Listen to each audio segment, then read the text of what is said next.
देखो उसके पैर पीले क्यों होते हैं?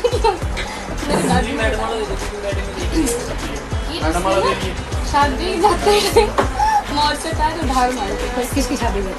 मुझे क्या पता उसके रिश्तेदार की होगी किसी की। रिश्तेदार की शादी थी। ठीक है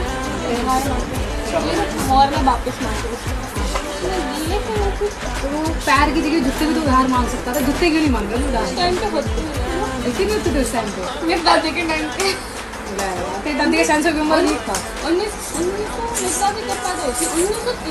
1930 में हुई थी। देख ले कोई पता लगे 40 में हुई है। 1930 में पैदा हुई थी मेरी दादी।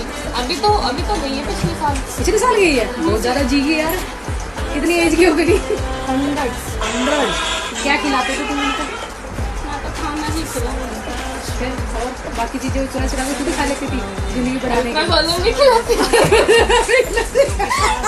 अरे नींद आने के लिए सोते नहीं थे वो रात को। अच्छा।